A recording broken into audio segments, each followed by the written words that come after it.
नमस्कार दोस्तों, सभी लोग अच्छे होंगे आशा करता हूँ। और आपका स्वागत करता हूँ मैं अपने YouTube चैनल वरुण धीमान के नाम से है, जो आप जानते हैं, जो देखते हैं वो जानते हैं। और आज मैं आपके लिए एक और कहानी लेके आया हूँ। एक राजा हुआ करते थे जो हर समय विद्वानों से, ब्राह्मणों से घिरे रहते थे हर टाइम, और उनसे अपने प्रश्न पूछते थे और वो सब उनको उसका उत्तर देते थे। जब वो उत्तर दे देते थे तो राजा जो है वो उनसे बहस करते थे, लेकिन राजा को संतुष्टि नहीं मिलती थी उन सब चीज़ों से। एक दिन राजा को पता चला कि वहाँ पर जो है एक महात्मा जी आए हैं, कर्णवास, है ना। तो राजा उनके पास पहुँचे तो राजा ने उनको बताया कि मैं हर समय विद्वानों से और ब्राह्मणों से घिरा रहता हूँ। कोई कहता है ये कर्म कांड कर लो, कोई कहते हैं ये व्रत उपवास कर लो, लेकिन मेरा मन अशांत है, ऐसा क्यों है।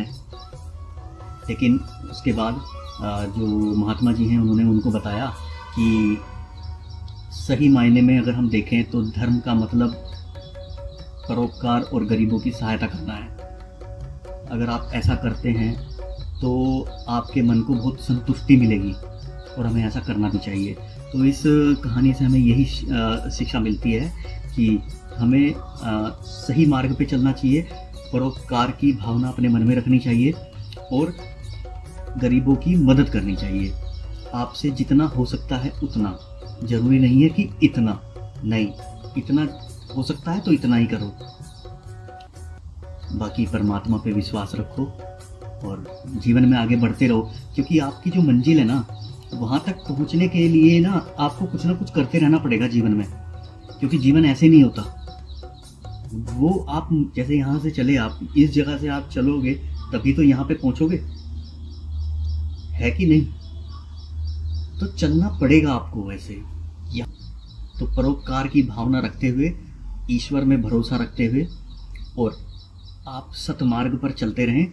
जो आपको असहाय मिले जीवन में, या जो आपको लगता हो कि हाँ इसको मदद की ज़रूरत है, तो आप उनकी मदद करते चलें। आप यकीन मानिए कि आपको कभी अगर आप मुसीबत में पड़ेंगे ना, तो आपको कहाँ से मदद आ जाएगी आप खुद नहीं समझ पाएंगे। अपने आप को जब आप परेशानियों में घिरा पाएंगे ना, तो कहीं ना कहीं से आपको मदद मिल जाएगी। ये ही चमत्कार है ईश्वर का। बताइएगा मुझे कहानी आपको कैसी लगी। और ये कहानी भी मैंने पढ़ी थी वेदामृत, क्योंकि मैंने बहुत सारी किताबें पढ़ी हैं वेदामृत की।